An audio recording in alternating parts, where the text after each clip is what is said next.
आइए अब आपको लिए चलते हैं आज के प्रमुख सांस्कृतिक कार्यक्रम की ओर। आप सभी जानते हैं कि पिछले 50-60 वर्षों में भी बेतहाशा दौड़ रहा है। सुविधा और आराम के नए नए साधनों की खोज हो रही है। कुछ दिन तो सभी चीजें सुख देती प्रतीत होती है, लेकिन कुछ दिन बाद और अधिक सुख पाने की खोज शुरू हो जाती है। आदमी भटक रहा है। वह खुद नहीं पहचान पा रहा कि आखिर वह चाहता क्या है। इसके पीछे एक प्रमुख कारण महसूस होता है कि ये सभी साधन उसे केवल क्षणिक सुख व आराम पहुंचाते हैं, परंतु जो सुख व सुकून उसे चाहिए वह नहीं मिल पाता, जिसके कारण वह फिर से भटकने लगता है। कहते हैं संतोष सबसे बड़ा धन है, लेकिन इसके अतिरिक्त और क्या है जो उसे जीवन में सच्चे सुख और सुकून के पल बिताने में सहायक हो सकता है? आइए देखते हैं आज के आधुनिक जीवन शैली में घिरे एक युवा की कहानी, जो तेज रफ्तार, ऊंचे शोर और भाग दौड़ में जीवन का सुख खोजता है, लेकिन कुछ घटनाएं उसे किस प्रकार सच्चे सुख और सुकून की ओर ले जाती है। Let's go! 1, 2, 3, come on! Let's come on, come on, come on! Come on, everybody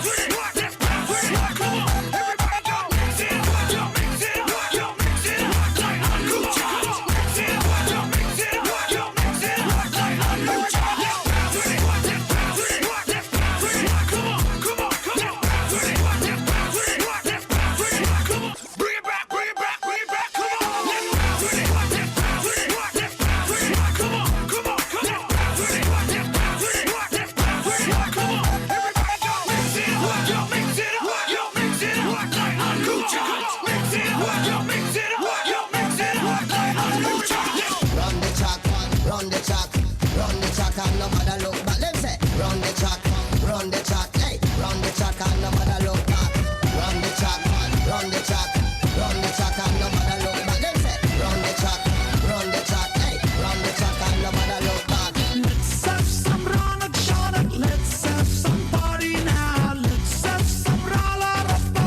Run the track and nobody look back. Them say, Let's have some Dhol Dhamaka, let's call the Dholi now. Let's have some Matti Dasta.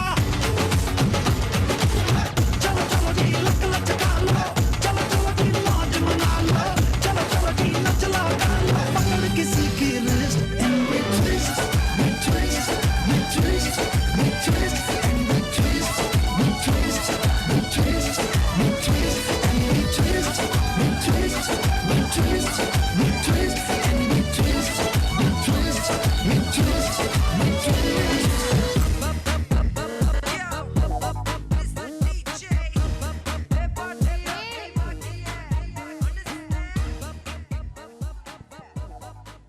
Hey! This is the last song of the DJ night, so let's rock the floor! चलूं अपने friends के साथ I'm spinning wheels मेरी boom boom का लगा के CD player हम तो चले हैं तैयार स्पीकर मारे बेस कर दे सबके कान फायर हेलो मिस्टर डीजे मेरा गाना प्लीज प्ले आज नो वाइन आज नो लागा अब boozing dancing and we cruising सब पंगा लेता है तो gotta keep it moving 4 बज गए लेकिन पारी अभी बाकी है तारे गिर गए लेकिन पारी अभी बाकी है Just lose it मेरे डैडी है नाराज लेकिन पारी अभी बाकी है पारी हो गई तो आपसे पारी अभी बाकी है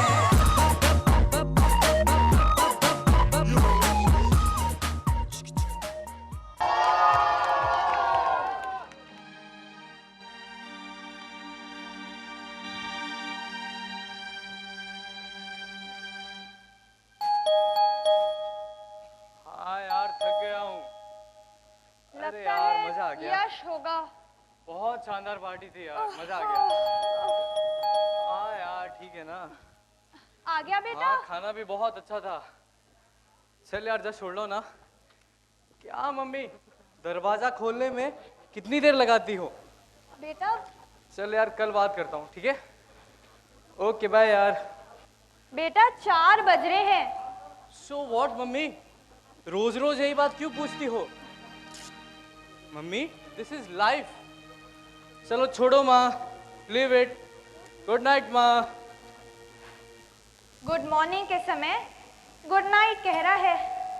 न जाने क्या होगा इन बच्चों का। अच्छा बेटा अब कपड़े बदल ले और सो जा। अरे माँ मैं बदल लूंगा, बस एक बार मेल चेक कर लूं। अब टीवी बंद कर दूं? अरे माँ मैं कर दूंगा ना। ओहो। अच्छा बेटा अब जल्दी सो जा। देख वैसे ही तू बहुत लेट आया है, अब जल्दी सो जा ना बेटा।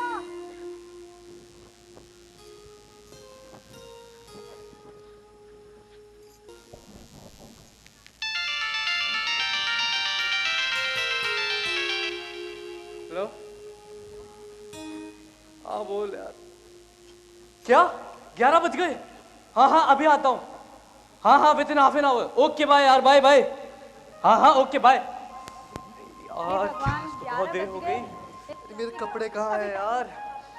कपड़े नहीं मिलते यार सही टाइम पे तो। अरे भगवान ये क्या हुआ? अरे यार अब बस उठेगा और भागेगा। भगवान आज तो देर हो गई। अरे मेरा लैपटॉप।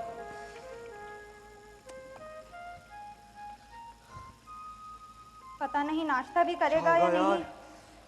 रोज का वही काम। अरे माँ मैं ऑफिस के लिए निकल रहा अरे हूँ। बेटा कुछ खा तो ले। अरे मैं कुछ मंगा कर खा लूंगा। नहीं नहीं तू कुछ नहीं खाता, बस कहता है।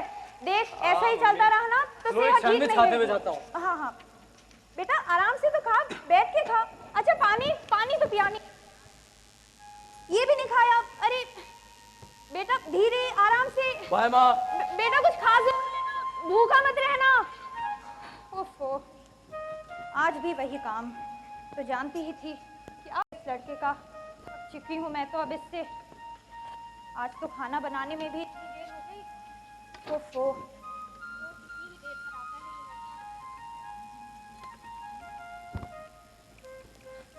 अब जब खाना बन गया है तो पता नहीं ये कहाँ चले गए। अरे अब बड़बड़ाती ही रहोगी या दोपहर का खाना बना कर भी दोगी? हाँ हाँ हाँ सब तैयार है, आपके आने की ही देर थी। अच्छा। ये लीजिए। हाँ पालक पनीर आलू मटर। जी भाई आपको वाह। पसंद है ना? भाई वाह आज तो मजा आ गया। भाई तुम्हारे जैसा खाना कोई नहीं बना सकता। छोड़ो भाई जी। मजा आ गया। अरे तुम भी चखो ना। जी नहीं पहले आप खा लीजिए। पता नहीं यश ने कुछ खाया भी होगा या नहीं। अब बच्चा थोड़े ही है, भूख लगेगी तो खा ही लेगा। हाँ लेकिन ओए वाह। न समय पर खाना न सोना, कब तक चलेगा ऐसा? मुझे तो कभी कभी बहुत चिंता हो जाती है। हे भगवान। आजकल के बच्चों की जिंदगी ऐसी ही है। जब हमारी उम्र में पहुंचेंगे ना तब पता चलेगा इन्हें क्या खोया है इन लोगों ने। इसका कितना फोन होगा? वही वाह। हेलो क्या? कैसे? कब? क्या हुआ? अच्छा कहाँ है वो? हाँ नहीं नहीं हम लोग अभी आ रहे हैं। अरे क्या हुआ? यश की तबीयत अचानक खराब हो गई कहाँ है है। वो? उसे सिटी हॉस्पिटल लेकर गए। जल्दी चलो। आप जल्दी गाड़ी अरे जल्दी निकालिए। चलो। जल्दी चलिए। कहाँ है? यश। कहाँ है मेरा बेटा? यश। कहाँ है यश? यश। यश यश क्या हुआ? क्या हुआ मेरे बेटे को? तू ठीक तो है ना? अरे हे अरे भगवान। सरिता जी घबराइए मत। घबराने की कोई बात नहीं है। अच्छा अभी यश पहले से बहुत ठीक है, बहुत इम्प्रूवमेंट नजर आ रहा है। हाँ बस इतना कहूंगा कि ऊपर वाले का लाख लाख शुक्र है कि इसे समय से ले आए, वरना स्थिति और खराब हो सकती थी। डॉक्टर यश को हुआ क्या है? देखिए मुझे लगता है कि अत्यधिक दबाव के कारण नर्वस ब्रेकडाउन हो गया है। डॉक्टर साहब मेरा बच्चा। देखिए सरिता जी मैं कह रहा हूँ ना, घबराने की कोई बात नहीं है। अब इसे मानसिक शांति और लंबे आराम की जरूरत है। लगभग 1 महीना कोई काम नहीं. No office, no mobile, no laptop, no TV, nothing. Doctor साहब एक महीना मैं करूंगा क्या? ऐसे तो मैं बोर होकर मर ही जाऊंगा. देखो यश, अगर जीना चाहते हो तो कम से कम 1 महीने तक तो इन सभी चीजों की लंबी छुट्टी. और हाँ, जहां तक बोर होने का सवाल है, मुझे लगता है कि तुम उन खुशकिस्मत लोगों में से हो जो अपने दादा दादी, पापा मम्मी, भाई भाभी, भतीजों के साथ एक ही घर में रहते हो. खुद को उनसे जोड़ लो, तुम्हें बोर होने का मौका ही नहीं मिलेगा. क्यों सरिता जी, क्या मैं गलत कह रहा हूँ? जी नहीं, डॉक्टर साहब सही कह रहे हैं बेटा. हम सब तुम्हारा खूब ख्याल रखेंगे. पर माँ, ऐसा कैसे चलेगा? मुझे तो ऐसे बहुत अनकंफर्टेबल लग रहा है. तू अभी आराम कर बेटा. देखना 1 महीना कैसे बीत जाएगा तुझे पता भी नहीं चलेगा. पर माँ, मैंने कहा ना, अभी आराम कर. सो जा बेटा, सो जा. डॉक्टर, हाँ जी, कहिए. हम यश को घर कब ले जा सकते हैं? देखिए, इसे 2-3 दिन तक ऑब्जर्वेशन में रखना पड़ेगा. उसके बाद आप इसे आराम से घर ले जा सकते हैं. Thank you doctor, thank you so much. अरे अरे, आप मुझे शर्मिंदा कर रहे हैं. Thank you doctor, thank you very much.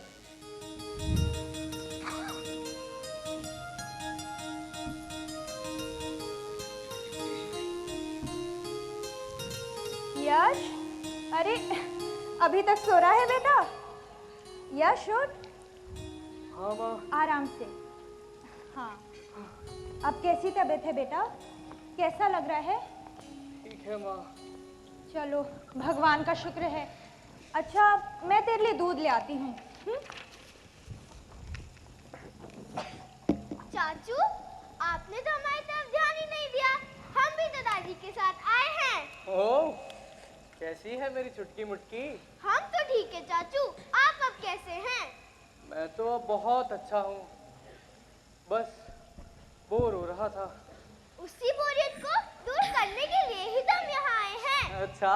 हाँ चाचू, दादी कह रही थी कि जब आप छोटे थे तो आप दादी से कहानी सुनकर ही सोया करते थे. हाँ हाँ, वो तो है. तो आज हम आपको आपकी फेवरेट, I mean आपके बचपन की फेवरेट स्टोरी सुनाने जा रहे हैं. सुनाए? हाँ हाँ, सुनाओ. तो सुनिए, विक्रम और बेताल. विक्रम और बेताल, विक्रम और बेताल.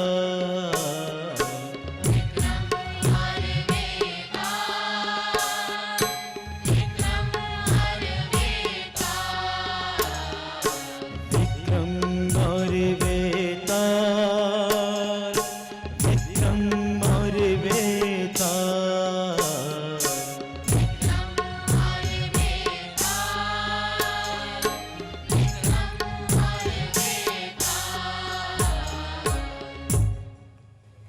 मैं तुझे नहीं छोड़ूंगा. मैं तुझे नहीं छोड़ूंगा. मैं तुझे नहीं छोड़ूंगा.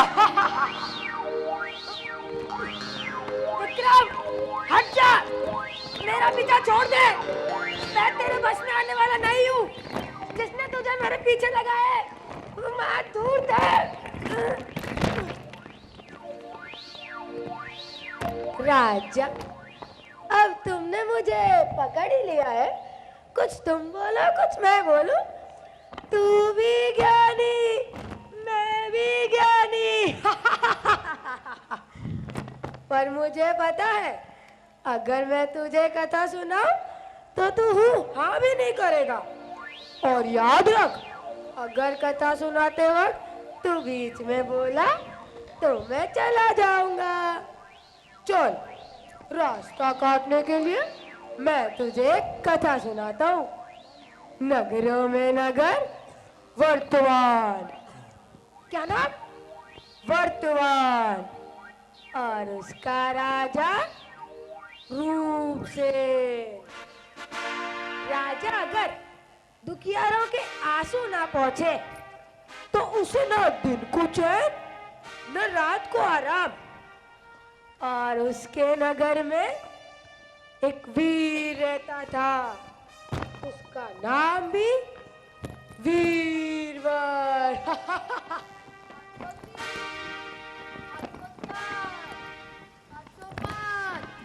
506।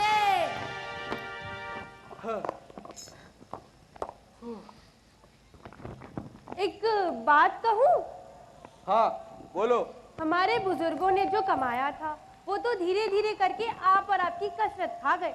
आपने कभी सोचा है कि आप कुछ नहीं करोगे तो हमारे बच्चों का क्या होगा? अरे मैंने ये शरीर बड़ी मशक्कत करके बनाया है। हाँ, ऐसे ही नहीं बनाया, किसी काम के लिए बनाया है। किस काम के लिए बनाया है, जरा मैं भी तो सुनूं। अपना राजा रूप से कितना प्रतापी है ना? तो है। मैं उनका अंगरक्षक बनूंगा, उनका सेनापति बनूंगा। लेकिन कब बनोगे उनके अंगरक्षक? जब जाओगे तब बनोगे ना, या घर बैठे ही बन जाओगे? तुम ठीक कहती हो, मैं कल ही जाऊंगा।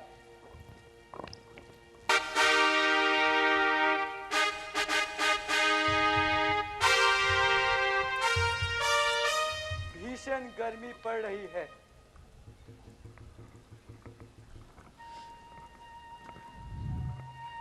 पीने का पानी तक नहीं है। प्रजा भूख से मर रही है।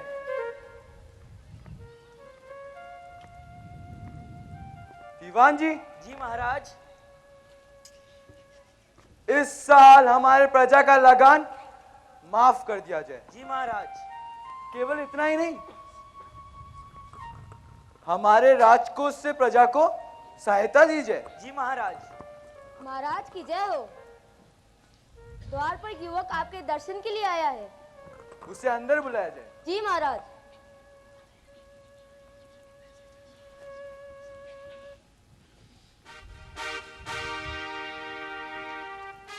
प्रणाम महाराज। क्या नाम है तुम्हारा? महाराज मेरा नाम वीरवर है। मैं आपका अंगरक्षक बनना चाहता हूं महाराज। अंगरक्षक?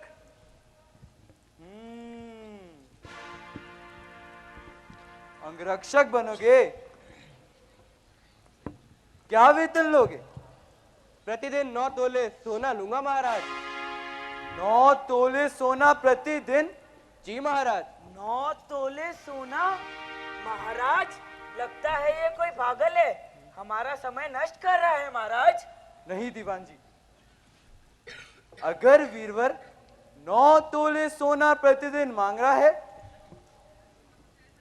तो जरूर इसके पीछे कोई योग्य कारण होगा। वीरवर। जी महाराज। क्या तुम सिद्ध कर सकते हो कि तुम 9 तोले सोने के हकदार हो? महाराज आप इस पृथ्वी के मालिक हैं। आपका जीवन बहुत मूल्यवान है। जब आप चैन की नींद सोएंगे तब मैं अंगरक्षक आपके शरीर की रक्षा करूंगा, और आपके प्राणों की रक्षा के लिए इससे कम वेतन लेना आपके मूल्यवान जीवन का अपमान होगा महाराज। दीवान जी। जी महाराज। वीरवर की परीक्षा ली जाए। जी महाराज।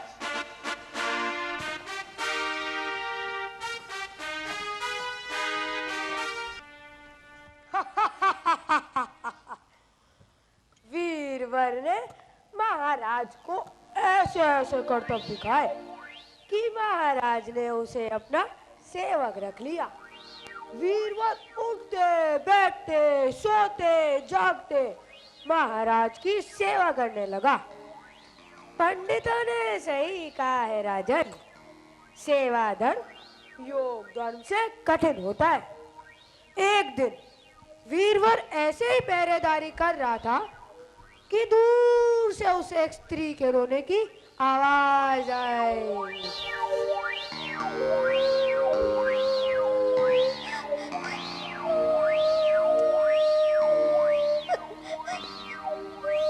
कौन हो देवी, और इस तरह अकेले में पड़ी पड़ी क्यों रो रही हो? कौन? वीरवर, तू चला जा यहाँ से। मुझे और दुखी मत कर, तू चला जा यहाँ से। तू मुझे जानती है?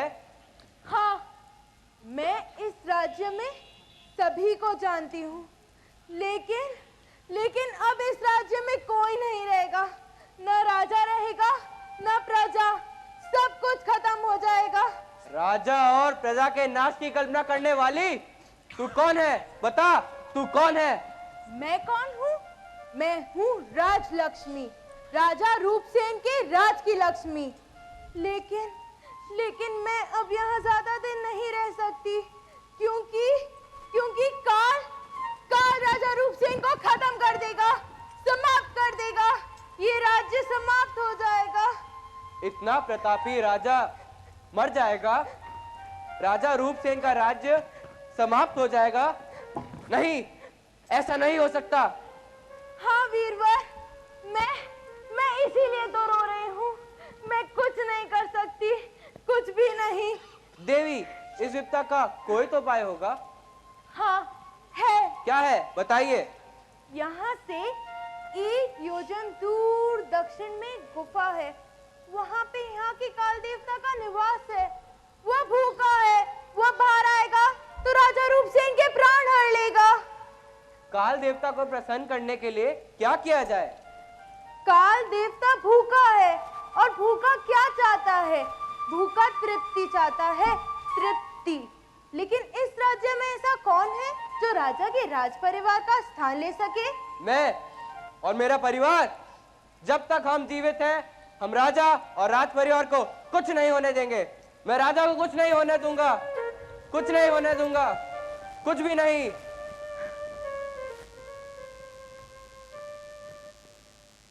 नहीं माँ, मैं वीरवर और उसके परिवार को कुछ नहीं होने दूंगा।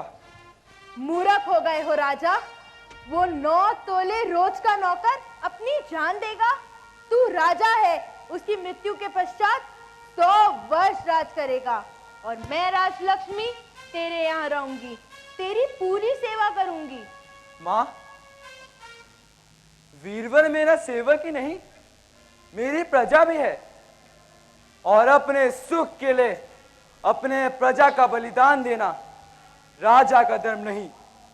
मैं वीरवर और उसके परिवार को कुछ नहीं होने दूंगा, कुछ नहीं होने दूंगा, कुछ नहीं होने दूंगा, कुछ नहीं होने दूंगा।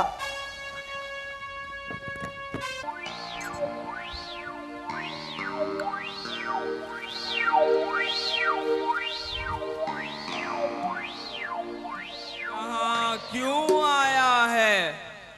मैं हूँ वीरवर, और ये है हमारा परिवार। मैं भूखा हूँ, मैं बहुत भूखा हूँ। मेरी भूख कौन मिटाएगा? मैं और मेरा परिवार। हमारे हैं काल देवता, हमें ग्रहण कर। हमारे हैं।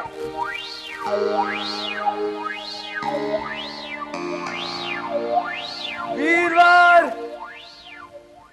वीरवर, वीरवर। वाह रूपसेन, तूने अपने बदले अपने सेवक के परिवार की बलि दे मुझे प्रसन्न कर दिया। दीर्घायु भव, सुख से राज कर। नहीं, तू मेरा काल है, मेरी मृत्यु है, वीरवर उसका परिवार नहीं। जो होना था वो हो गया राजन, जा लौट जा। धिक्कार है, धिक्कार है ऐसे राजा के जीवन पर जब उसके सुख के लिए निर्दोष मारे जाते हैं। मैं आ रहा हूं काल देवता, मुझे ग्रहण कर। मैं आ रहा हूं काल देवता, मुझे ग्रहण कर। मैं आ रहा हूं काल देवता।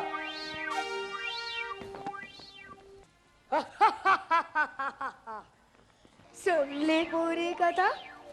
अब मेरे इस प्रश्न का उत्तर दे। माना धन्य है वो सेवक जिसने अपने प्राणों का मोहन करके अपने राजा के लिए बलि दे दी, और माना धन्य है वो राजा जिसने अपने प्राणों का लालच न करके अपने प्रजा के लिए प्राण दे दिए। पर बता, ज्यादा पुण्य किसका? सत्यवादी पुण्य किसका? बोल राजन, बोल बोल विक्रमादित्य, बोल, अरे बोल ना। और याद रख, अगर जवाब आते हुए भी तू नहीं बोला तो तेरे सर के टुकड़े टुकड़े हो जाएंगे। बोल विक्रमादित्य, बोल। ये देख, ये देवी देवता ऋषि मुनि सब तेरे न्याय की प्रतीक्षा कर रहे हैं। बोल बोल विक्रमादित्य, बोल। सुन वेताल, दोनों में अधिक महान है राजा, सेवक का या अंगरक्षक का। तो ये धर्म है, ये कर्तव्य है कि जब विपत्ति आए तो अपने प्राण देकर अपने राजा की रक्षा करे। परंतु राजा जब अपने सेवक के लिए, अपनी प्रजा के लिए, अपने पद का, अपने राजपाट का सारा लालच छोड़ जब अपने प्राण देने के लिए तैयार हो जाता है तो उसका त्याग अधिक महान है, उसका सत्य अधिक, उसका पुण्य है। वो राजनेता बहुत महान है जो अपनी प्रजा के लिए सब कुछ, यहाँ तक कि अपने प्राण देने के लिए भी तैयार हो विक्रमादित्य, अब तू बोला और मैं चला। मैं तुझे नहीं छोड़ूंगा, मैं तुझे नहीं छोड़ूंगा।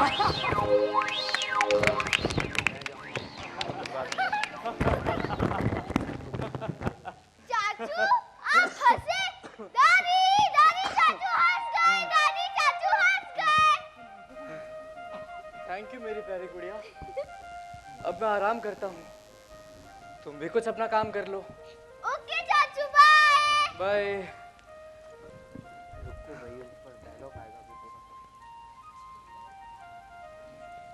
अरे मैंने तो दूध पिया ही नहीं।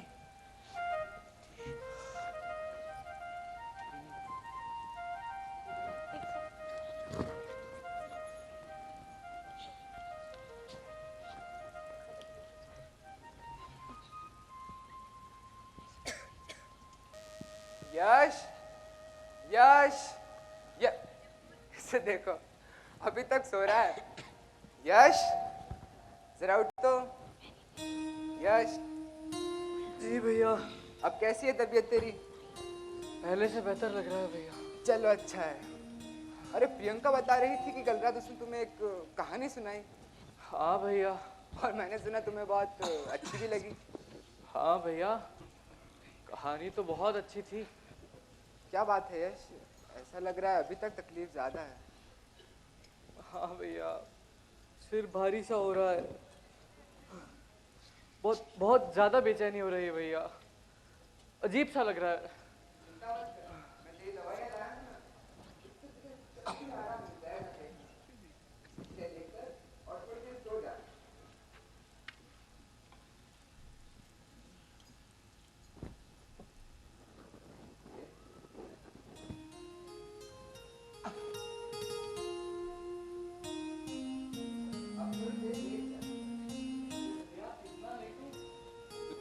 भी थक गया हूँ, कमर दर्द करने लग गई है लेटे लेटे।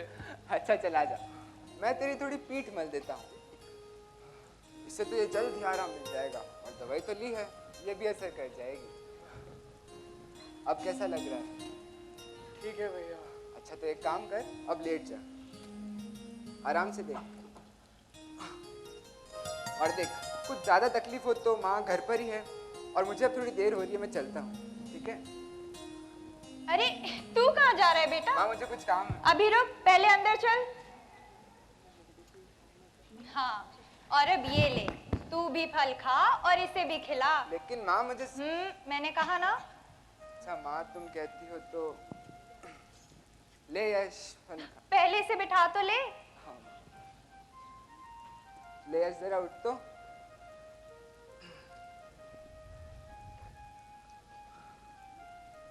ले। An apple a day keeps the doctor away. क्यों माँ? हाँ। माँ, यशी तो कह रही थी कि आप मेरे लिए उबली हुई सब्जियां बना कर लाने वाली हो। मुझे तो टेंशन ही हो गई थी। सोचा तो यही था कि तुझे उबली लौकी और तोरी खिलाऊंगी, लेकिन आजकल तो ऐसा हाल हो रखा है कि कोई सब्जी खाए या फल, सभी एक भाव है। तो फिर कोई लौकी और तोरी क्यों खाए? आम, सेब, संतरे और अंगूर न खाए? हाँ माँ, ये तो वही बात हो गई, टक्के शेर भाजी और टक्के शेर खाजा। क्या भैया, क्या बोले आप? लो। अरे यश, तूने भारतेंदु हरिश्चंद्र के नाटक अंधेर नगरी चौपट राजा के बारे में नहीं सुना? नहीं भैया, मुझे भी बताओ। अरे बड़ा ही मजेदार किस्सा है ना, मैं सुनाता हूँ। अरे माँ, आप कहाँ चली, आप नहीं सुनोगी? हाँ हाँ, तू शुरू कर, मैं गैस बंद करके आती हूँ। दुआयो महाराज, दुआयो, दुआयो महाराज, दुआयो। कौन है? कौन है? अरे महाराज, कोई नहीं है, फरियादी है, फरियादी। फरियादी है? हाँ महाराज, बैठिए। बुलाओ। दुआयो महाराज, चुप रहो। तुम्हारा न्याय यहाँ ऐसा होगा, ऐसा होगा जैसा जैसा जम के यहाँ, जम के यहाँ भी नहीं होता। बोलो, क्या हुआ? महाराज, कल्लू बनी की दीवार गिर गई, मेरी बकरी दब के मर गई। न्याय हो महाराज, न्याय हो। कल्लू बनने की दीवार गिर पड़ी। कल्लू बनने की दीवार को अभी हाजिर किया जाए। महाराज, दीवार यहाँ कैसे लाई जा सकती है महाराज? दीवार क्यों नहीं लाई जा सकती? महाराज, दीवार महाराज। अरे हाँ, दीवार कैसे लाई जा सकती है? अच्छा तो इस कल्लू बनने को पकड़ के लाओ।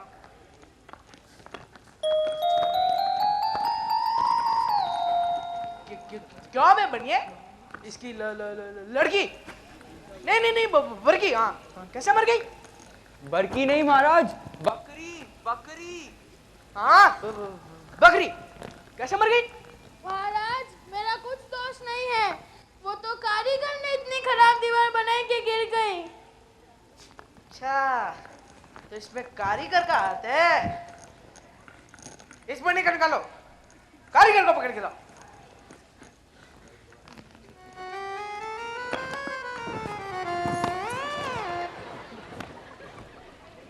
क्या बे कारीगर के बच्चे, इसकी बकरी कैसे मर गई? महाराज, मेरा कुछ दोष नहीं है। सारा दोष तो उस चूने वाले का है, जिसने इतना खराब चूना बनाया कि दीवार कच्ची रह गई और गिर गई। अरे कौन है ये?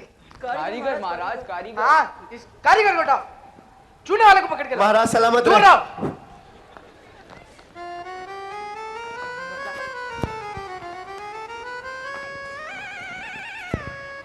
इधर अब क्या बे खैर सुपारी चूरने वाले, इसकी बकरी कैसे मर गई? महाराज, दूर रह के बात कर। मेरा कुछ दोष नहीं है, वो तो भिश्ती ने चूने में इतना पानी दे दिया कि चूना कमजोर हो गया। अरे चूने वाले को निकालो, कसाई को पकड़ के लाओ, भिश्ती को पकड़ के लाओ।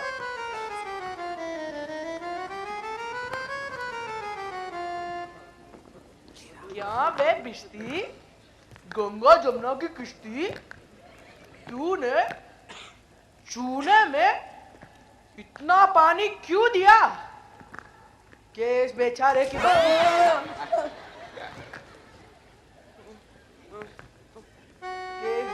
बकरी गिर पड़ी और दीवार दब गई? बोल। महाराज, दीवार गिर गई और बकरी दब गई। हाँ, बकरी दब गई। बोल। महाराज, गुलाम का कुछ दोष नहीं, वो तो कसाई ने मशक इतनी बड़ी बनाई थी कि उसमें पानी ज्यादा आ गया। महाराज, अरे रे बिस्ती को निकालो, कसाई को पकड़ के लाओ। कसाई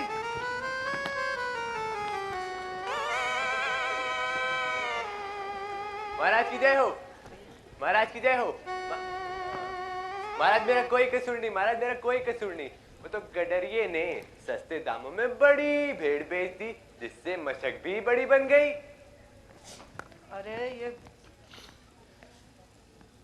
कसाई को निकालो। गड़रिया को पकड़ के लाओ।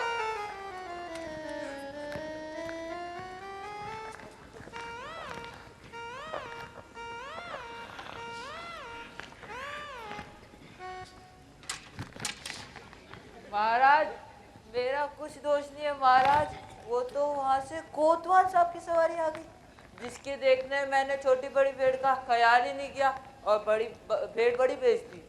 अरे इस गड़रिया को निकालो, कोतवाल को पकड़ के लाओ। कोतवाल के बच्चे, न्याय तो करना ही है, न्याय तो होगा ही। क्यों बे कोतवाल के बच्चे, तेने सवारी ऐसी धूमधाम से क्यों निकाली कि गडरिया ने गड़बड़ा कर बड़ी भेड़ बेच दी, जिसे मशक भी बड़ी बन गई और इस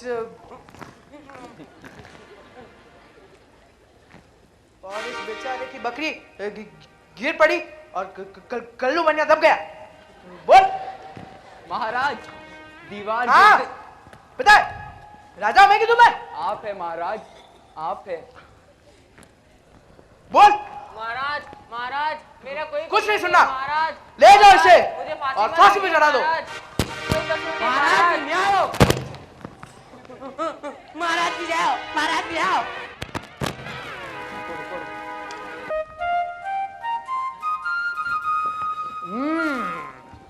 अंधेर नगरी चौपट राजा, टके शेर बाजी, टके शेर खाजा, वाह मजा आ गया।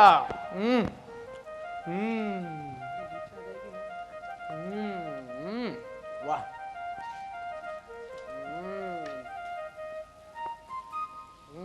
क्या स्वाद है।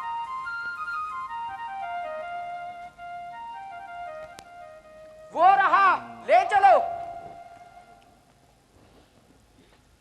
चल बे मोटू, खूब खा खा कर मुटिया रहा है, अब फांसी पे चढ़ेगा तब मजा आएगा। चल। अरे अरे मुझे कहाँ ले जा रहे हो, मेरा क्या कसूर है? कसूर तेरा नहीं, कसूर तो तेरी इस टोन का है गोवर्धन। टोन का क्या कसूर है? क्या कसूर है टोन का? बताता हूँ। कोतवाल की गर्दन पतली रह गई और फांसी का फंदा मोटा, इसलिए महाराज का हुक्म है किसी मोटे आदमी को ले आओ, गर्दन फांसी के फंदे में बराबर बैठ सके। चल। अरे अरे कोई है, अरे कोई बचाओ, गुरुजी गुरुजी मुझे बचा लीजिए, गुरुजी गुरुजी मुझे बचा लीजिए, गुरुजी। क्या बात है बच्चा गोवर्धन दास, क्यों हमें याद किया? गुरुजी मुझे बचा लीजिए, गुरुजी ये लोग मुझे नाहक फांसी दे रहे हैं, गुरुजी मेरा कुछ दोष नहीं है इसमें, मैं आपका अब की बार से कहा कभी ना टालूंगा, मुझे बचा लीजिए गुरुजी, मुझे बचा लीजिए। बच्चा गोवर्धन दास, मैंने तो पहले ही कहा था ऐसी नगरी में नहीं रहना जहाँ टके शेर ही भाजी हो और टके शेर ही खाजा। खैर सुनो वत्स।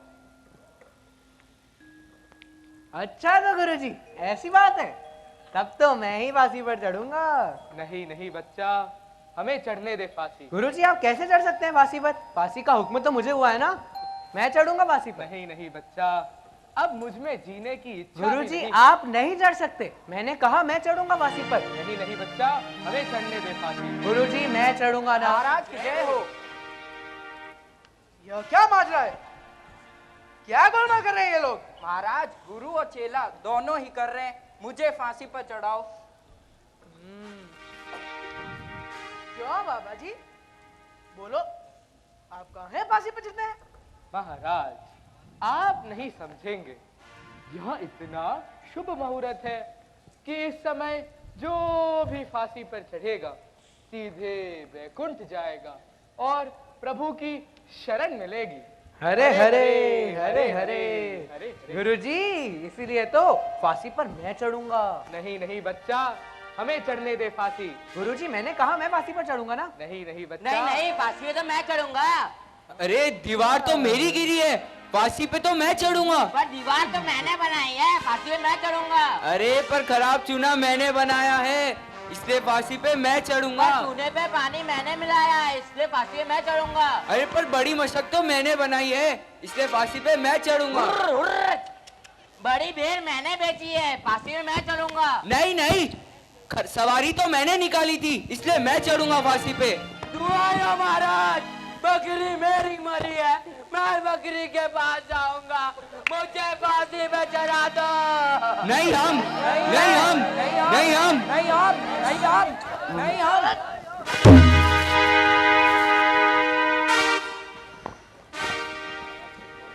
कोई नहीं चढ़ेगा फांसी। हमारे होते हुए बैकुंठ कौन जा सकता है? हम चढ़ेंगे फांसी। सिपाहियों! जी महाराज। हमें ले चलो, हमें फांसी पे चढ़ा दिया जाए। महाराज की जय हो, महाराज का न्याय हो गया। जहाँ ना धर्म ना बुद्धि ना ही नीति न सुजन समाजा, थे ऐसे ही आपो ही नसे जैसे चौपट राजा। अब कुछ समझे? हाँ हाँ भैया, सब समझ गया कि हम सबको फल खाने चाहिए, नहीं तो सब चौपट हो जाएगा। अरे लो, बातों बातों में पता ही नहीं चला, इतनी देर हो गई। अरे बेटा जरा ये प्लेट भी किचन में रखते जा। अच्छा माँ। हाँ। अपना ध्यान रखना यश। हाँ भैया। चल यश, घर के बाकी काम तो हो गए हैं, मैं तेरे कमरे की डस्टिंग कर देती हूँ।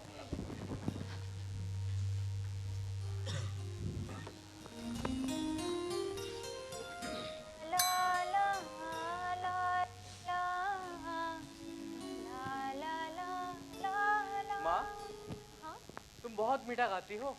अच्छा? माँ, किस फिल्म का गाना है ये?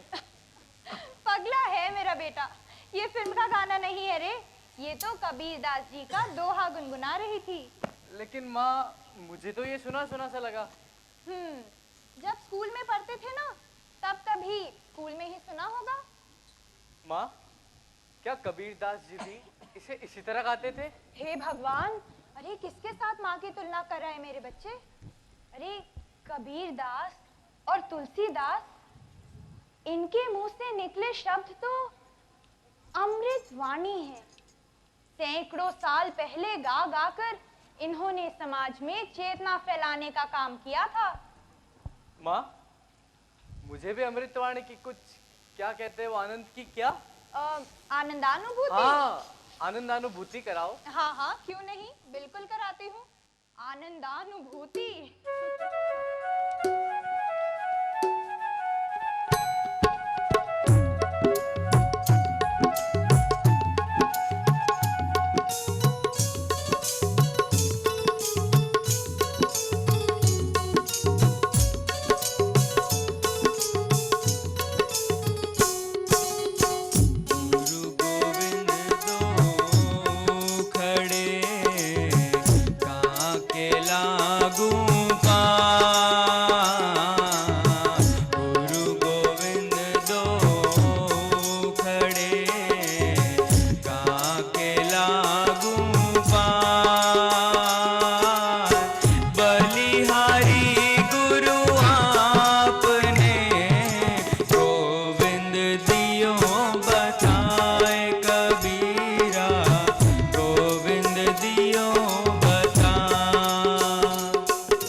क्या आपको ऐसा नहीं लगता कि ये बातें उस समय के बजाय आज के समय के लिए ज्यादा उपयुक्त है?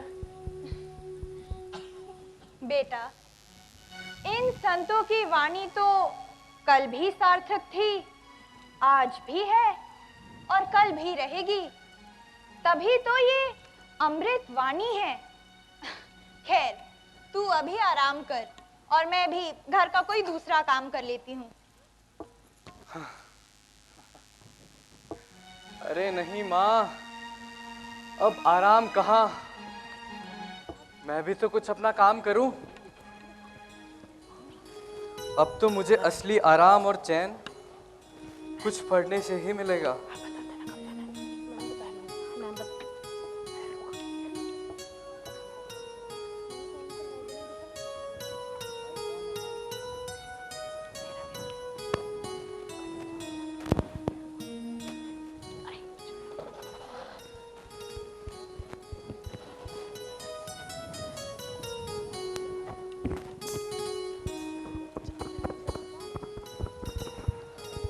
यश, अरे पढ़ते पढ़ते ही सो गया?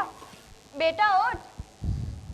यश, हाँ माँ। बेटा तू भी हाथ मुंह धो के कपड़े बदल ले, तब तक मैं तेरा कमरा ठीक कर देती हूँ। जी माँ।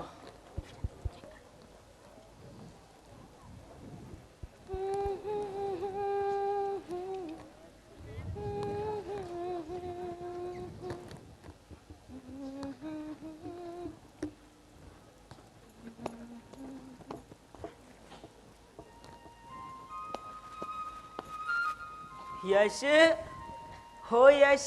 जी दादाजी।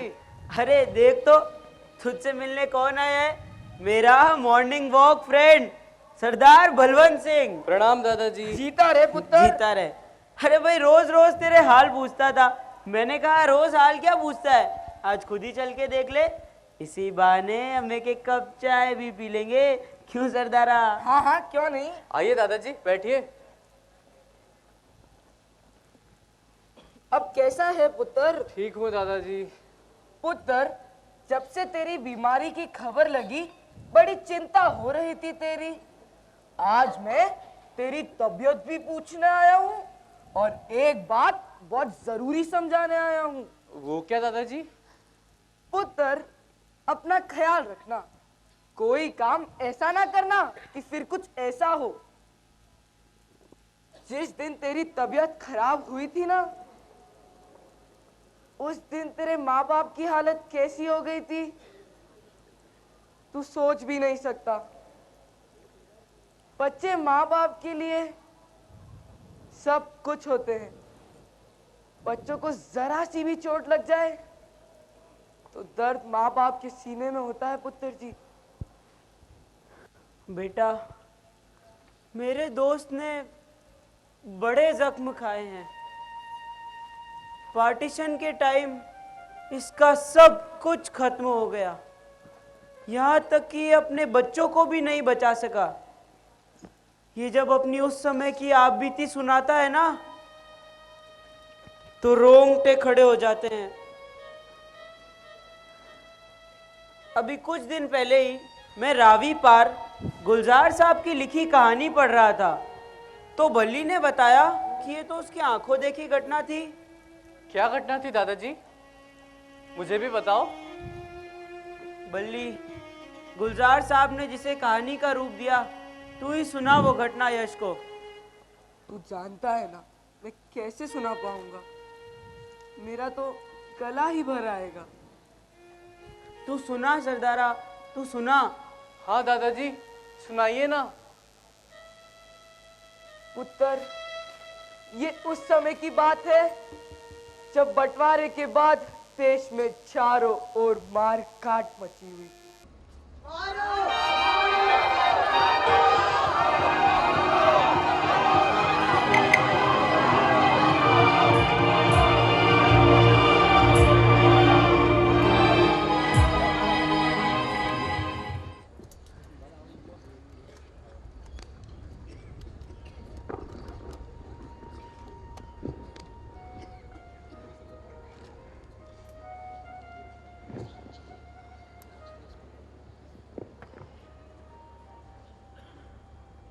पता नहीं मैं क्यों कर पागल नहीं हो गया।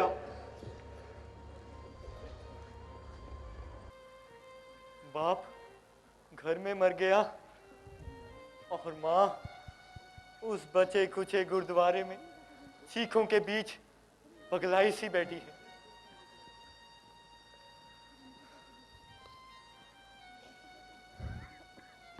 इधर शाहनी ने एक साथ 2 बच्चे जन्म दिए, 2 बेटे जुड़वा।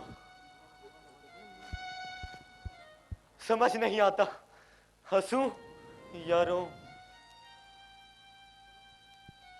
इस हाथ दे उस हाथ ले का सौदा किया है किस्मत ने। सुनते थे आजादी आ चुकी है या आ रही है। टोडलमरपुर कब पहुंचेगी पता नहीं चलता। जिसे देखो वही घर छोड़कर गुरुद्वारे में जमा हो रहा है।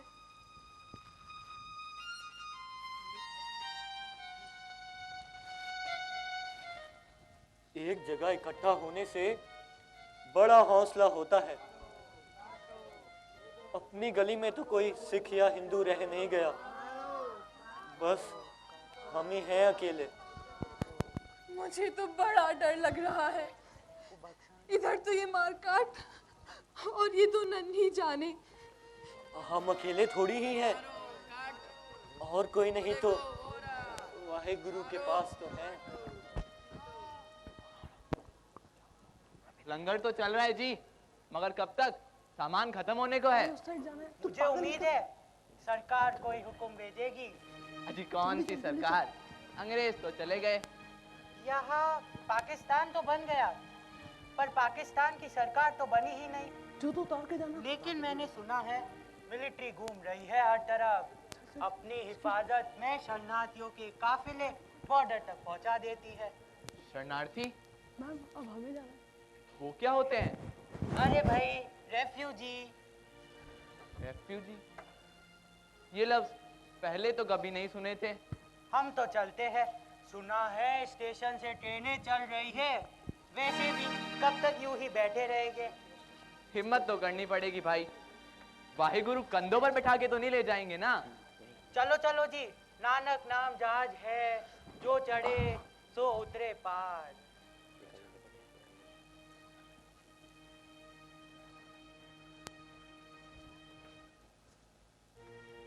स्टेशन पर तो बहुत बड़ा कैंप लगा है जी। लोग तो भूख से भी मर रहे हैं और खा खा कर भी बीमारी फैलती ही जा रही है। 5 दिन पहले ट्रेन गुजरी थी यहाँ से, तिल रखने की भी जगह नहीं थी। लोग तो छतों पर चढ़े हुए थे। स्पेशल ट्रेन आई है रेफ्यूजी को लेने। चलो चलो निकल चलो, निकल चलो सरदार जी। हाँ। शानी उठो, हिम्मत करो, निकलना तो होगा ही। यहाँ कब तक यूं ही बैठे रहेंगे?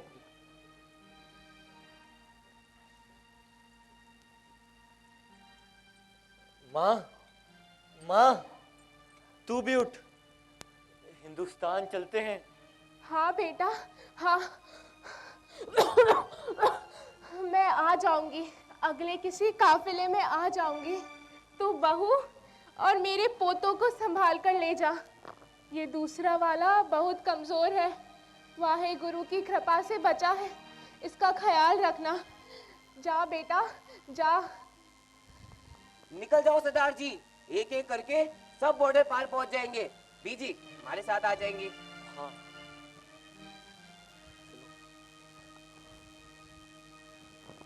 हाँ दो।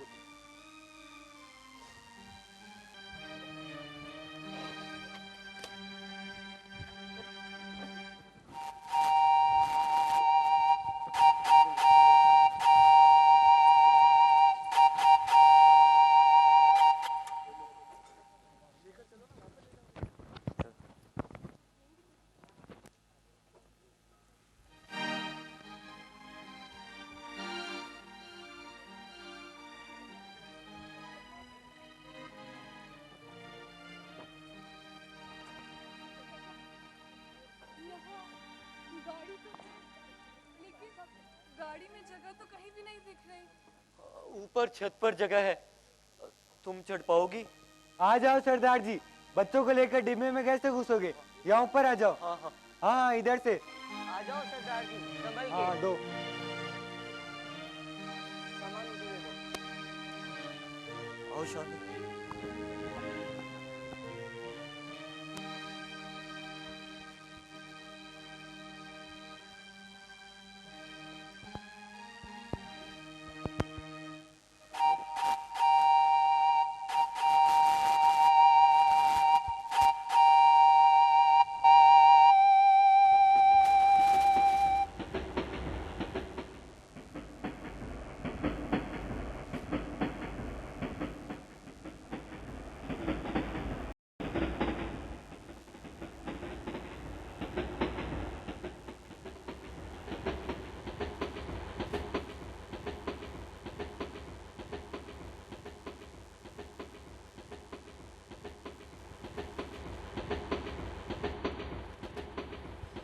ये दूसरा वाला तो बहुत सुस्त लग रहा है, दूध भी नहीं पी रहा। जरा देखो।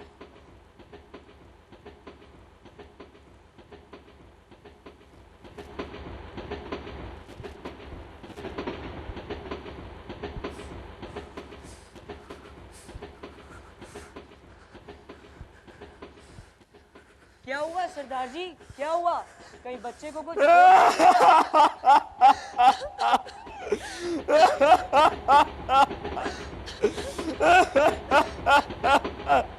बस जी, हैदराबाद आ गया। नहीं नहीं, ये तो उसी वाला है जी। भाई के बगैर दूसरा दूध भी नहीं पीता। बस 1 घंटा और, लाहौर आ गया कि समझो पहुंच गए हिंदुस्तान। हर हर महादेव, जो बोले सो निहाल। रावी आ गया है जी। रावी है, लाहौर आ गया। सरदार जी, मरे हुए बच्चे को यहीं फेंक दो, रावी में उसका कल्याण हो जाएगा। उस पार ले जाकर क्या करोगे?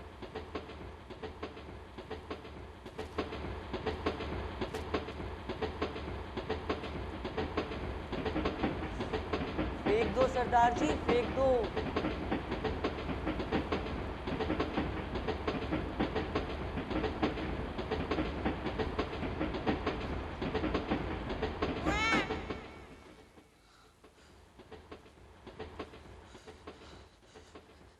मेरा दूसरा बच्चा कहाँ है?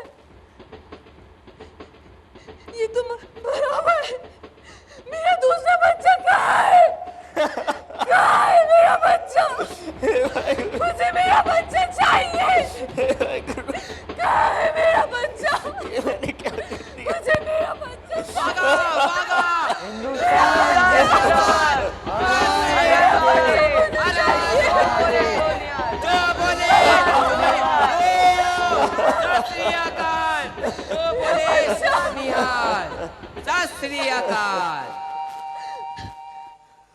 ना पुत्र जी ना, तू रो मत। देख, ये तो भूली मिस्री यादें हैं। वे बुरे दिन तो बीत गए। देख, तू आंसू पोंछ, तेरी तबीयत फिर खराब ना हो जाए। तू आंसू पोंछ, आराम कर तू। मैंने बोला था ना, नहीं सुनाना था। हो गई ना इसकी तबीयत खराब। उत्तर जी, हम बुड्ढों ने ताकि तुझे टेंशन में ही डाल दिया। तू आंसू पोंछ। दादाजी, मैं अपना ख्याल रखूंगा। जैसा डॉक्टर ने कहा है वैसा ही करूंगा। ठीक है पुत्र जी, अब हम चलते हैं। देख, तू ख्याल रखना, जल्दी जल्दी ठीक हो जाना पुत्र जी।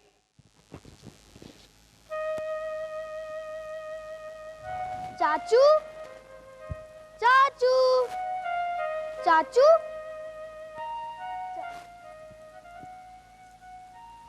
चाचू, आप उदास होकर क्यों बैठे हो? अरे नहीं नहीं, ऐसा नहीं है। अच्छा तुम बताओ, तुम अपने चाचू के पास इतनी देर से क्यों आए? चाचू, अभी मैं आपकी तरह बड़ा थोड़ी हुआ हूँ। अभी तो मैं बच्चा हूँ। मुझे स्कूल जाना पड़ता है, पढ़ना पड़ता है, और आपको पता है, खेलना भी पड़ता है। ओह माय गॉड, इस छोटे से बच्चे को भी कितने काम पड़ते हैं। सॉरी बेटा, मैंने आपसे गलत सवाल पूछ लिया। अच्छा बताओ, तुम क्या पढ़ रहे थे? चाचू, मैं इंडिया के डिफरेंट स्टेट्स के बारे में पढ़ रहा था और हाँ, खासकर उनके डांसेस के बारे में जानकारी लेने की कोशिश कर रहा था। ओह वेरी गुड यार। हाय, अरे यार क्या बात है। यश यार कैसे हो? हाय यार। और भाई यश, फाइन यार। केम छो मजामा? अरे मजा। Hello Yash, how are you यार? बढ़िया। क्या सही टाइम पे आए हो। दोस्तों, ये मेरा भतीजा Priyank. Hi Priyank. Hello Priyank. Hello uncle. Different states of India के बारे में पढ़ रहा था और आप लोग आ गए। प्रियांक, ये मेरे दोस्त हसमुख भाई गुजरात से, आरूप आसाम से, हेलो प्रियांक। रामानुजम तमिलनाडु से, हेलो प्रियांक। और फारूक जम्मू एंड कश्मीर से। Hi Priyank. Nice to meet you all. Uncle, मैं अभी अभी इंडिया के डिफरेंट स्टेट्स के डांसेस के बारे में पढ़ रहा था। अच्छा? हाँ अंकल, कुछ तो मुझे किताबों से पढ़कर समझ में आ गया है। क्या आप लोग मुझे अपने अपने डांसेस के बारे में और कुछ बता सकते हैं? हाँ हाँ, क्यों नहीं, जरूर बता सकते हैं। तुम तो यश के भतीजे हो, तो हमारे भी भतीजे हुए।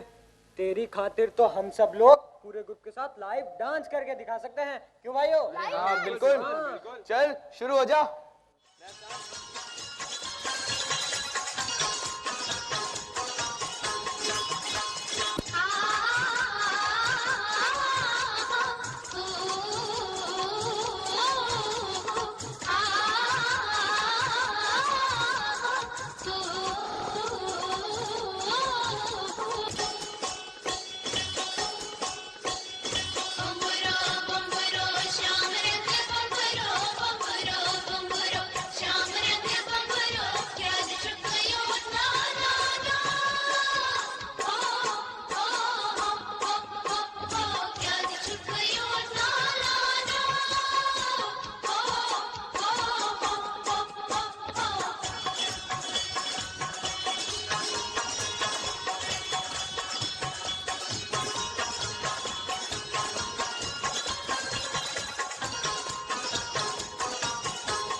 பெரும் பிரபஞ்சம் யாவிலும் நீ நிறைந்தாய் பஞ்சமுங்க வடிவாக மாபெரும் பிரபஞ்சம் யாவிலும் நீ நிறைந்தாய் பஞ்சமுங்க வடிவாக மாபெரும் பிரபஞ்சம் யாவிலும் நீ நிறைந்தாய் பஞ்சமுங்க வடிவாக மாபெரும் பிரபஞ்சம் யாவிலும் நீ நிறைந்தாய் குட்டக்கத்தி குட்டக்கத்தி கிட்டத்தும் தாக்குதே குட்டக்கதி கிட்டடக்குட்டக்கதி தடக்கதி விடக்கச்சொல்லுடாம் தடக்கதி கிட்டடத்தை தாக்குதே தகடாக்குதே தித்தாக்குதே தகடாக்குதே தகடா இத்தகஜொலு தித்தகஜொலு தகஜொலு தபில் கிலத்து தக தபில் கிலத்து தக திக்கு தபில் கிலத்து தித்தகஜொலு தகஜொலு தபில் கிலத்து தக தபில் கிலத்து தக திக்கு தபில் கிலத்து தகஜொலு தபில் கிலத்து தக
bye Ramanujam, bye bye bye चाचू। Bye Priyank, bye bye.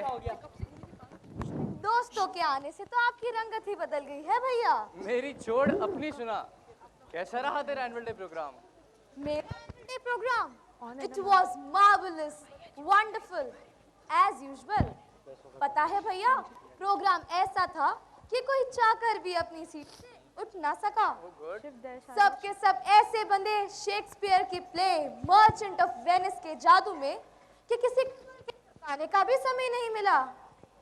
Oh, you mean all time great William Shakespeare? जी हाँ। मुझे तो कभी उनके प्लेज पढ़ने का मौका ही नहीं मिला।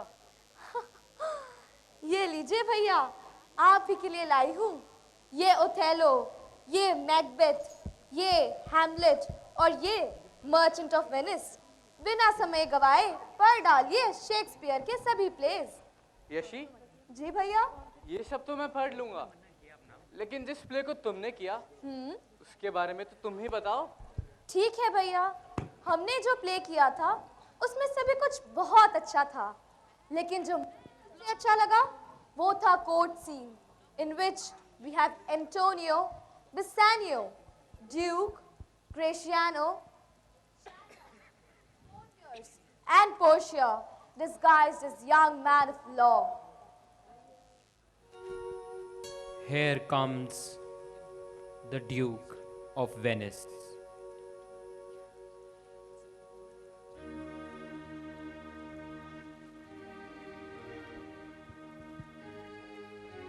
Dear young lad, come you from Bellario? I did, my lord. You are welcome. Take your place. Are you acquainted with the dispute that holds this present question in the court? I am informed thoroughly of the cause. Which is the merchant here, and which the Jew? Antonio and old Shylock both stand forth. Please proceed. Is your name Shylock? Shylock. Yes, Shylock is my name. Of a strange nature is the suit you follow. Antonio, you have placed yourself within the power of the Jew, have you not? This is what the Jew alleges. Do you confess the bond? I do. Then must the Jew be merciful. Be merciful. Silence in the court, please. On what compulsion must I? Tell me that. The quality of mercy is not strained. It drops as the gentle rain from heaven upon the earth. It blesses him that gives and him that takes. It is the mightiest of the mightiest.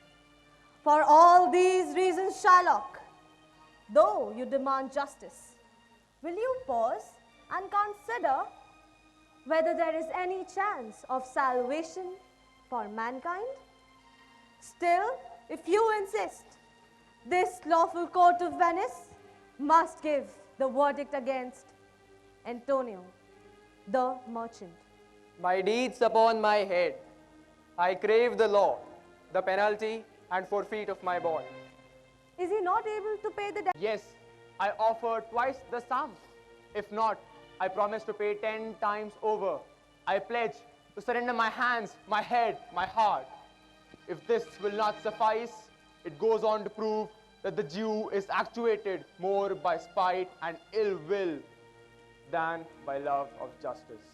It simply cannot be done. There is no power in Venice that can alter a decree established. A Daniel come to judgment. Yea, a Daniel, O wise young judge, how do I honor thee? I pray you, let me look upon the bond. Yes, here it is. Most reverend doctor, here it is. Shylock, there is twice thy money offered thee. An oath, an oath. I have an oath in heaven. Shall I lay sin upon my soul? No, not for Venice. This bond is forfeit, and lawfully by this, the Jew may claim a pound of flesh to be by him cut off nearest the merchant's heart. Be merciful. Be merciful. Silence in the court. Take thrice thy money. Allow me to tear the bond. By my soul, I swear, there is no power in the tongue of man to alter me. I will follow my bond. Most heartily, I do beseech the court to give the judgment. Well, the court's judgment is that you must prepare the bosom for his knife. So, lay it bare. O noble judge, O excellent young man, his breast, so say the bond, nearest his heart. These are the exact words. It is so. Are there balance here to weigh the pound of flesh? And a surgeon, lest he should bleed to death.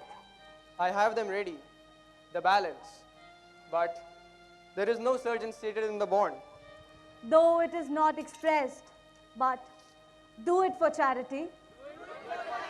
Order in the court, please. I cannot find it. It's not in the bond. Come, merchant. Do you have anything to say? But little. I am armed and well prepared to face death. Give me your hand. Massenio, fare you well. Grieve not that I have fallen into this for you, but tell the honorable wife the manner of Antonio's end. Antonio, I have a wife who is as dear to me as life itself. But your friendship is above all. Let's not waste time. I pray thee, proceed with the sentence. A pound of that same merchant's flesh is yours. The court awards it, and the law sanctions it. Most rightful judge, come up with the judgment. Wait a little. There is something else to be attended to. The bond here does not give you a single drop of blood. The clear words expressed are a pound of flesh. And if you shed even one single drop of blood, then your life, your wealth, and your possessions will be confiscated unto the state of Venice. Is that the law? You may yourself see the law. You shall have justice more than you desire for. What a learned judge. Look at him, Jew. A most learned judge indeed. Well, I accept the original offer then. Let me be paid thrice the sum due to me and release the man. Here is the money. Wait, not so fast, please. The Jew shall merely have justice according to the law. He'll get only the penalty and nothing more. Therefore, Jew, prepare yourself to cut off the flesh. But you must not shed any blood. Second Daniel, a Daniel Jew. I have at last got you within my power. Well, then let me have only the sum I lent and no interest, and I shall be gone. I have it ready for you. Here it is. He refused it in the open court. He should merely have justice and forfeit of the bond. Won't you let me have the sum I lent? No, you shall not be paid anything more than what you have forfeited as penalty. If that be so, let him enjoy it in the name of devil. I won't wait and argue anymore. Wait, Jew. The law cannot let you off so easily. It is laid down in the laws of Venice that if a foreigner is found to have plotted, either directly or indirectly, against the life of a citizen of Venice, then that citizen is entitled to take possessions of half his estates, the other half being forfeited to the state. Further, the life of the criminal lies at the mercy of the Duke only.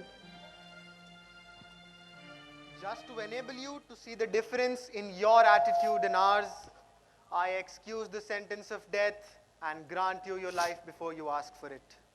As to your wealth, half of it goes to Antonio, the other half is forfeited to the state, which later may be commuted for a fine if you will only submit. Long live the Duke. Long live Venice. Oh my God, तुमने तो मुझे उसी era में पहुंचा दिया। भैया अब मैं चलती हूँ, नहीं तो माँ को लगेगा बोल बोल कर मैं आपका सर दर्द कर दूंगी। और ये बुक जरूर पढ़ लीजिएगा भैया। हाँ हाँ, तो चिंता ना कर। मैं ये भी लेते हुए जाती हूँ। हाँ, और लाइट्स ऑफ कर दूँ? हाँ कर दे। बाय भैया। बाय। यश, ओ बेटा यश, अरे अभी तक तैयार नहीं हुए? जी पापा। यश। गुड मॉर्निंग पापा। Very good morning my son. ये देखो मैं तुम्हारे लिए क्या लाया हूँ। थैंक यू पापा।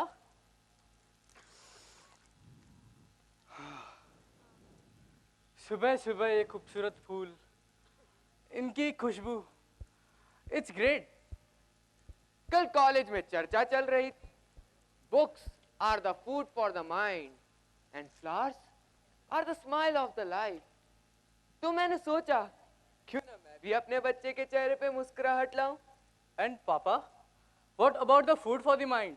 तुम बताओ, क्या सुनना चाहोगे? पापा, आप अपने फेवरेट पोएट, जिनकी बहुत सी किताबें आपने मुझे पढ़ने के लिए दी थी, वो बहुत अच्छा गाते भी है, क्या नाम है उनका? नीरज जी। हाँ नीरज जी, उन्हीं की कोई कविता या गीत उसी को गाकर सुना दीजिए।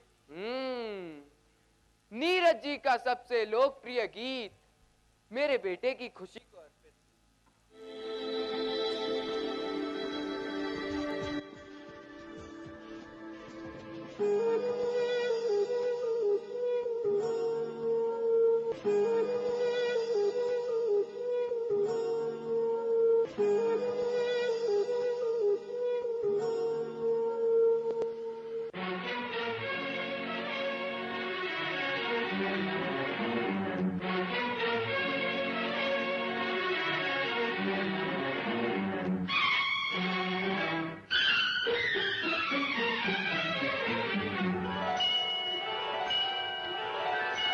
स्वप्न झरे फूल से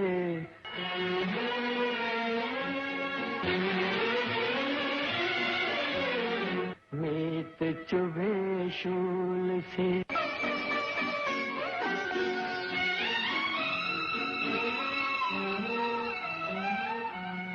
स्वप्न झरे फूल से मीत चुभे शूल से। लुट गए सिंगार सभी बाग के बबूल से।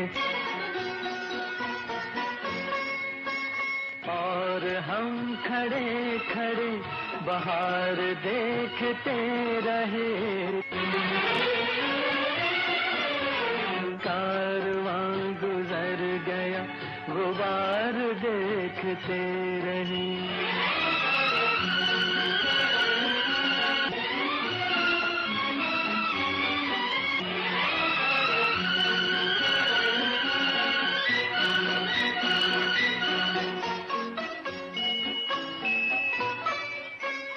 नींद भी खुली न थी कि हाय धूप ढल गई। पाँव जब तलक उठे कि जिंदगी फिसल गई। पात पात झड़ गए कि शाख शाख जल गई। चाह तो निकल सकी न पर उम्र निकल गई। पर उम्र निकल गई। गीत अश्क बन गए।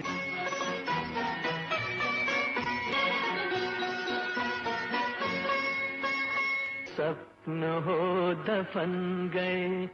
साथ के सभी दिए धुआं पहन पहन गए। और हम झुके झुके मोड़ पर रुके रुके। उम्र के चढ़ाव का उतार देखते रहे। कारवां गुजर गया गुबार देखते रहे।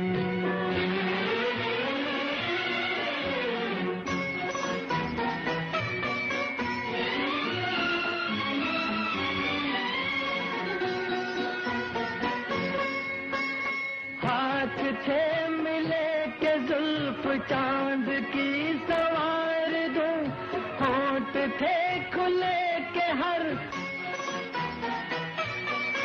बहार को पुकार दूं, दर्द था दिया गया कि हर दुखी को प्यार दूं, और सांस यूं के स्वर्ग भूमि पर उतार दूं, भूमि पर उतार दूं।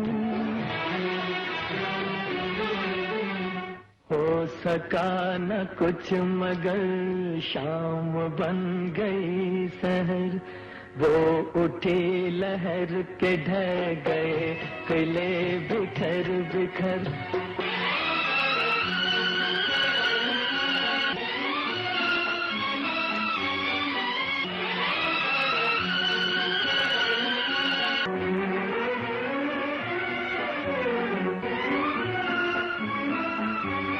और हम डरे डरे नीर नैन में भरे, ओढ़ कर कफन पड़े मजार देखते रहे।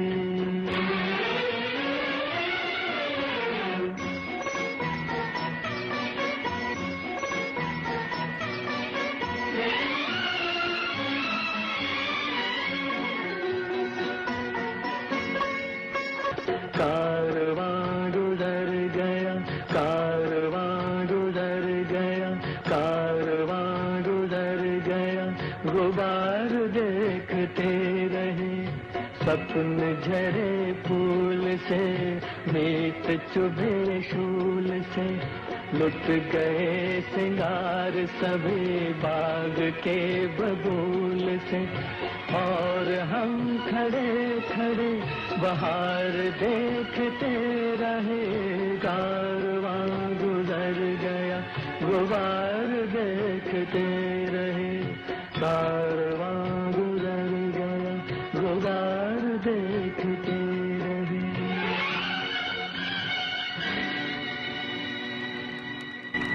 कारवां गुजर गया, गुबार देखते रहे, कारवां गुजर गया, गुबार देखते रहे।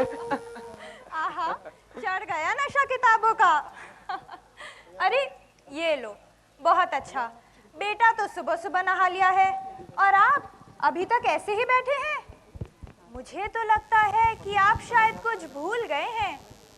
ओह, अरे आज तो माँ आने वाली है। हाँ। अरे उन्हें स्टेशन से लेके आना है। हे राम बचा लेना, हे राम। बेटा यश, तुझे याद है ना आज दादी आने वाली है? अरे हाँ, तो दादी आने वाली है। बस ट्रेन का टाइम तो हो ही गया है, किसी भी समय आती होंगी माँ जी।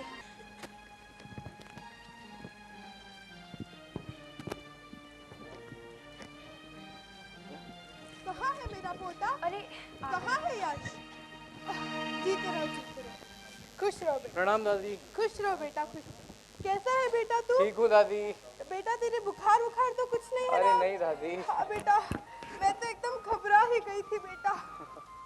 आजा बेटा बैठ। हाँ। मैं पूछती हूँ, मैं भी इस घर में कुछ हूँ कि नहीं? अरे मैं कुछ दिन बाहर क्या गई, किसी को मेरी चिंता ही नहीं। अरे मैं तीरथ पे गई थी, तुमने क्या सोचा? गई? दादी, मेरी दादी, गुस्सा थूक दो ना। आओ दादी, बैठो। हाँ बेटा बैठती हूँ, तू बैठ। इसने तो मुझे खबर नहीं दी तो नहीं दी, पर बहू, क्या तेरी अक्ल भी काम करना बंद कर गई थी कि तूने भी मेरे पोते की बीमार होने की सूचना नहीं दी? मेरे बच्चे की तबीयत इतनी खराब हुई, मुझे किसी ने फोन तक नहीं किया, मुझे बताने की जरूरत तक नहीं समझी। माँ जी मैं अरे दादी, गुस्सा छोड़ो ना दादी, मैं आपके सामने तंदुरुस्त बैठा हूँ। हाँ बेटा, अब चाय वाय कुछ बना के लाओगी? हाँ, यही खड़ी रहना है? मैं अभी चाय लाती हूँ। अच्छा दादी, मुझे बताए आप कहाँ कहाँ घूम कर आई हो? अरे बच्चे, मैं घूम के नहीं आई हूँ, मैं तो तीरथ करके आई हूँ। अरे हाँ हाँ, वही एक ही तो बात है। आप कहाँ कहाँ तीरथ करके आई हो? मैं तो मथुरा, वृंदावन और कुरुक्षेत्र जाके आई हूँ बेटा। हाँ, और देख मैं तेरे लिए क्या लेके आई हूँ। क्या है दादी? तुझे अच्छा लगेगा बेटा। लेकिन है क्या इसमें? देख तो ले। ठीक है दादी। बेटा ये भगवत गीता है। दादी आपको पता है, जब मैं MBA कर रहा था ना, तब हमारे प्रोफेसर मैनेजमेंट में बहुत से उदाहरण गीता से ही देते थे। लेकिन आप गीता से कौन सा मैनेजमेंट सीख रही हो? मेरे बच्चे, मैं तो गीता से जीवन और मृत्यु का मैनेजमेंट जानने की कोशिश कर रही हूँ। जीवन और मृत्यु का मैनेजमेंट?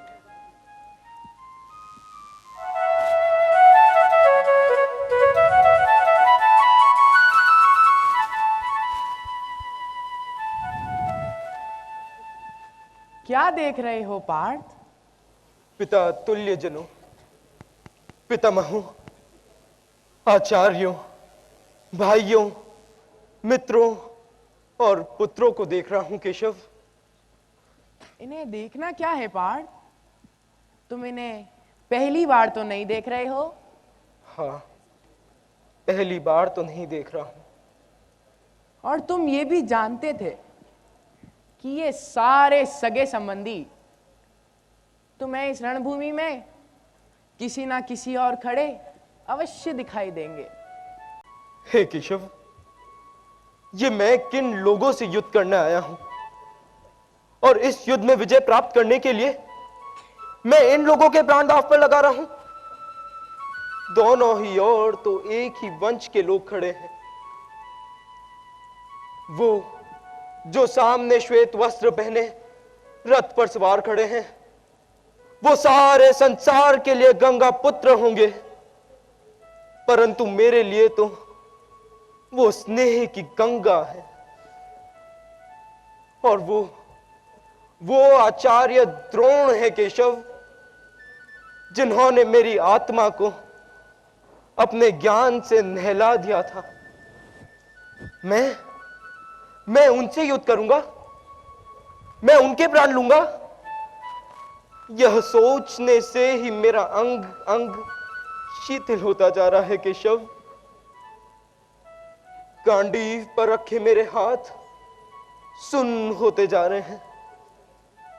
हे केशव, मैं रणभूमि कुरुक्षेत्र को अपने ही वंश की शमशान भूमि नहीं बनाना चाहता केशव, नहीं बनाना चाहता केशव, नहीं बनाना चाहता। अशोच्यानन वसोचस्त्वम प्रज्ञान वादांश भाषसे गतासून गताशोंश्च नानु सोचंती पंडिता। हे पार्थ, जो चले गए वे तो चले गए, और ज्ञानी तो ना जाने वालों का शोक करते हैं और ना ही उनका जो नहीं गए। शोक करने से पहले ये तो देखो पार्थ कि तुम जिनके लिए शोक कर रहे हो वे तो शोक के योग्य ही नहीं है। तो क्या पितामह या गुरु श्रेष्ठ आचार्य शोक के योग्य ही नहीं है केशव? यदि वे शोक के योग्य होते तो मैं ये कहता ही नहीं पार्थ। तुम इस सत्य को समझ लो पार्थ कि मूल तत्व शरीर नहीं आत्मा है, और मृत्यु उसकी यात्रा का अंत भी नहीं, क्योंकि उसकी यात्रा तो अनंत है। मृत्यु तो केवल एक पड़ाव है पार्थ, केवल एक पड़ाव। आत्मा तो इससे भी आगे जाती है। वो एक शरीर को त्याग कर कोई और शरीर धारण कर लेती है। इसलिए जो यात्रा मृत्यु पर समाप्त हो जाए वो तो केवल शरीर की यात्रा है पार्थ, केवल शरीर की यात्रा है। आत्मा की यात्रा तो अनंत है। वो बिल्कुल वैसे ही नया रूप धारण कर लेती है जैसे हम कोई पुराना वस्त्र उतार कर नया वस्त्र पहन लेते हैं। वासांसि जीर्णानि यथा विहाय नवानि गृह्णाति नरोपराणि तथा शरीराणि विहाय जीर्णा अन्यानि संयाति नवानि देहि। मृत्यु तो केवल शरीर की है, शस्त्र उसे मार नहीं सकता, अग्नि उसे जला नहीं सकती, जल उसे गीला नहीं कर सकता, वायु उसे सुखा नहीं सकती। नैनम छिंदन्ति शस्त्राणि नैनम दहति पावकः न चैनम क्लेदयन्त्यापो न शोषयति मारुतः। आप अक्षर कहा करती है, ऊपर वाला जो करता है अच्छे के लिए करता है। बेटा, ये बात तो 16 आने सत्य है, पर तुम्हें इस समय यह कैसे याद आई? दादी, जब मैं बीमार पड़ा था ना, तब मैं बहुत दुखी हुआ और उस पर डॉक्टर ने इतने रेस्ट्रिक्शन लगा दिए कि मुझे लगा अब जीवन में कुछ रहा ही नहीं। लेकिन इन दिनों इतनी सारी किताबें पढ़ने और सुनने के बाद जो सुख, शांति और सुकून मुझे मिला है वो अद्भुत है। उसे बयान करने के लिए मानो मेरे पास शब्द ही नहीं। पहले मैं भी यही सोचता था कि मेरे पास किताबें पढ़ने का समय नहीं है, लेकिन अब मुझे महसूस हुआ कि किताबों में ही हमारा असली जीवन है। किताबें तो ज्ञान की गंगा है।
का हल मिल जाएगा,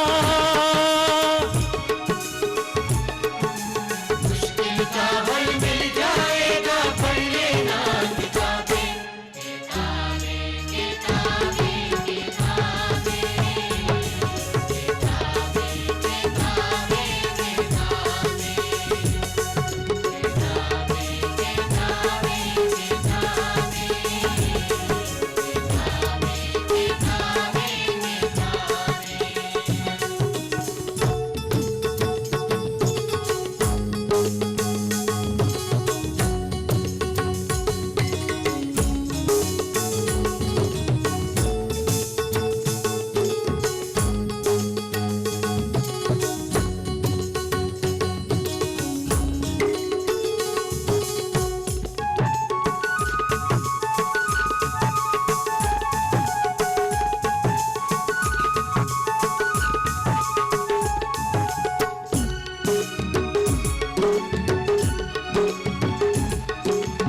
उदास होकर किसी बात पर मन उकताए तो,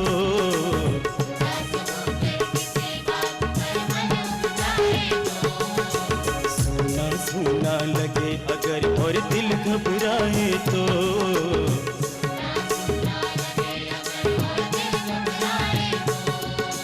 मन आनंदित हो जाएगा, मन आनंदित हो जाएगा। पढ़ लेना किताबें, किताबें, किताबें,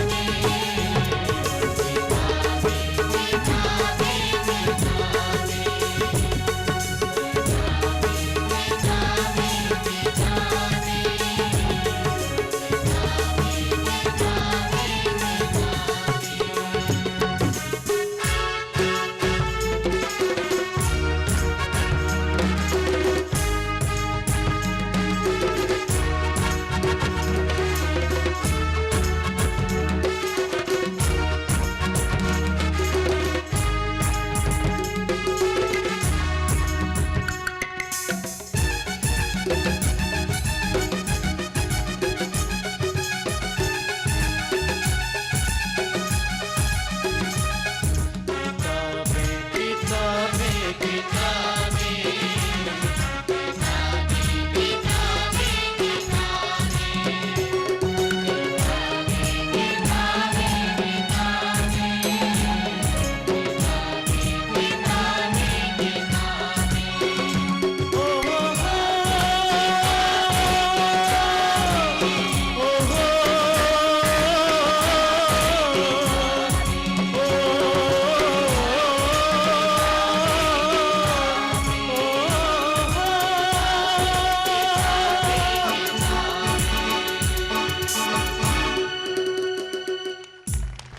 तो समझे दोस्तों, हम सब तो ये भोजन कर ही रहे हैं,